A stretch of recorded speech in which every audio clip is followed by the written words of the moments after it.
Guys, I've been playing around 2 or 3 games and conducting some little tests with the AI so far in this mod. And for the most part, apart from a couple of minor imbalances, the game looks or the mod looks incredibly impressive.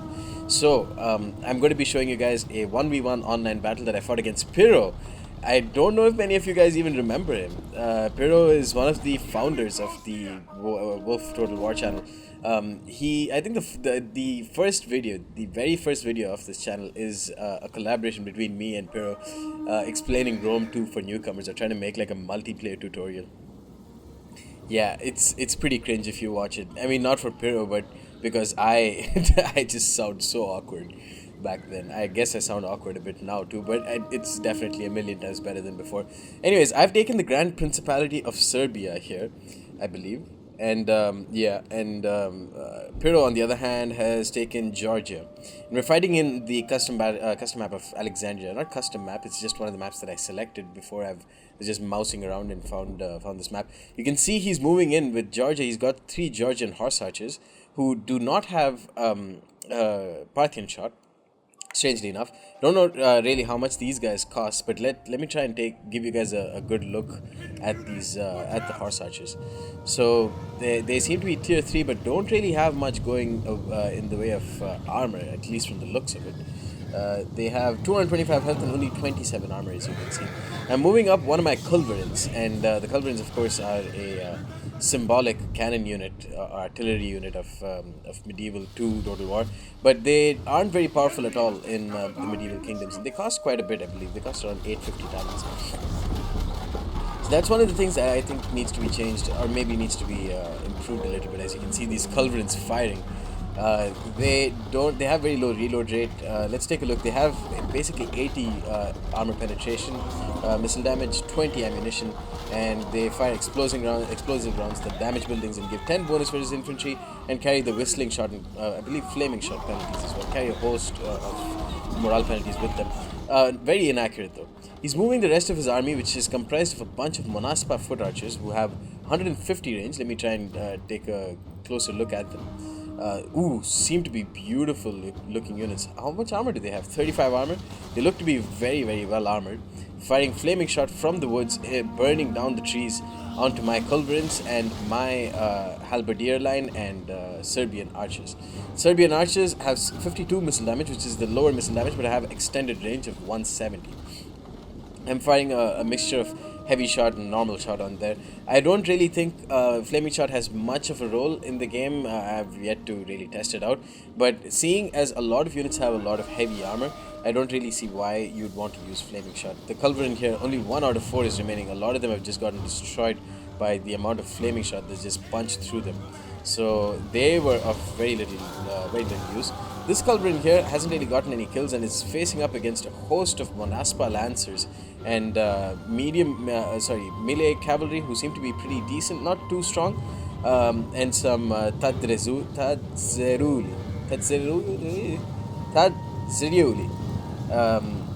I seem to make that sound like it's Italian for some reason. So these guys have pretty nice looking shields, heavy shield value most likely. They're going to charge straight up onto my frontiersmen, who are very cheap, around 400 talent melee infantry. I'm bringing Serbian spearmen to help out. The second thing that needs to be balanced in the game, which will very soon be balanced, are the cavalry, because they have very high attack values, which makes them basically one of those units that will stay on forever and ever in combat. So all the other units have got lower damage. As you can see, swords have lower damage, archers don't have the greatest amount of damage, and on the other hand, the cavalry do retain the same amount of health values, which is something that the modder wanted to change. Props to Warmat for giving me the link, by the way, truly appreciate it. As you can see now, the third unit that I think is unbalanced here is the halberdiers, which are going to be fighting up against Tadzeriuli swordsmen, and my halberdiers, medium polearm infantry. They have a 25 attack against cavalry, excellent melee damage, and I believe they probably have something like a first strike advantage, which makes them really strong against enemy infantry. You can see these guys are taking on 2 or 3 infantry at a time. Meanwhile, I'm firing in with my handgunners. Handgunners seem to be slightly wonky in terms of how they fire. I tried to test them out against enemy archers, and sometimes they don't fire. In any case, they have a very low, very long reload time. But in any case, they are quite fearsome units. They have the whistling shot, which gives minus 12 morale, and on top of that, they have a 10 bonus versus infantry and heavy armor penetration. So they are expensive. They cost around 850 talents, as you can as my it's lancers. I forget what these guys are called, but they're very expensive, around 1,100 talents. The La Stella are going to charge into the Monaspa lancers. The another thing is the shock cavalry have very low charge values. I'm not entirely sure why. They do have excellent melee defense, excellent armor, of course, and these are very expensive. That's the reason why they're so expensive. My Serbian High King, who it looks like so, is going to fight up against Metsikovne Spearmen. Metsikovne Spearmen, I think as they look tier 2, they don't really have great stats, and I'm able to pull away very easily with my general. My halberdiers, in the meanwhile, let me try and get you guys some nice cinematic shots here. Halberdiers just cleaving through all of these infantry, who are quite expensive by themselves. So they are trading incredibly cost effectively, to say the least. Meanwhile, my frontiersmen managed to punch a hole through the right flank, and now they're getting into the Monaspa foot archers. Seem to have pretty decent melee damage, but not much in the way of attack. So the frontiersmen just going to clear them off to getting 95 kills. On the far side, there's a very isolated engagement with a lot of spearmen and the Monaspa guard bow cavalry general, who's pulling away now. Has 19 ammo, he's got 60 missile damage and 150 range. Seem to be pretty decent. Because I'm bringing in my frontiersmen, I believe. Or no, these are Bastiniks. And they are axe infantry, apparently. They have very good charge bonus, very similar to Charlemagne. The axe infantry have good charge bonus. And they're going to help clear off the spearmen. It's a massive clusterfuck here, but now you can see one of the turning points in this battle. The handgunners have turned around to destroy the Monaspa guard, and let's try and put this in cinematic mode for the Monaspa guard. I believe these are the Monaspas.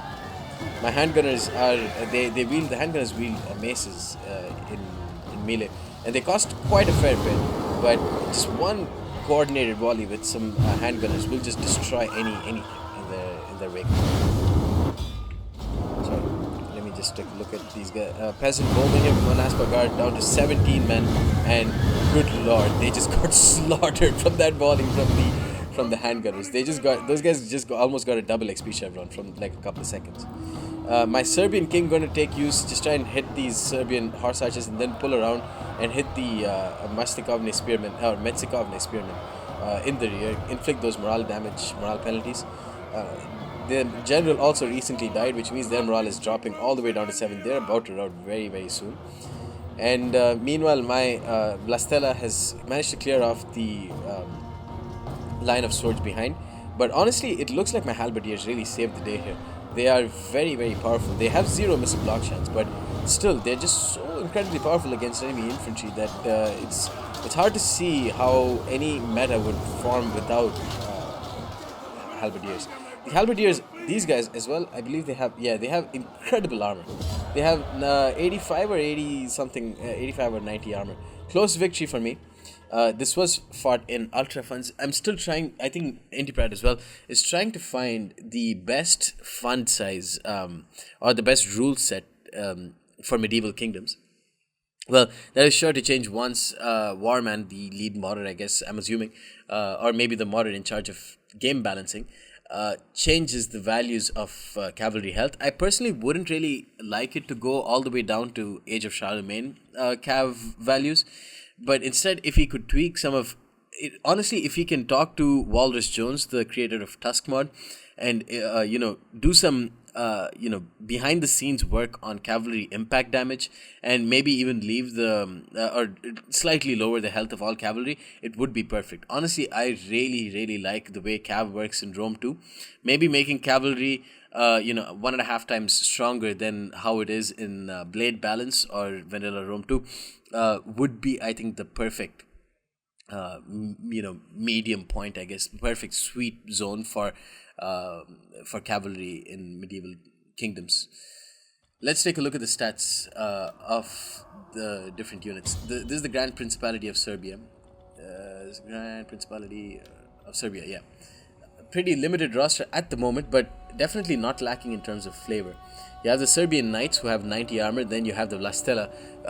I wouldn't look at the tiers right now because it's all very much of a work in progress.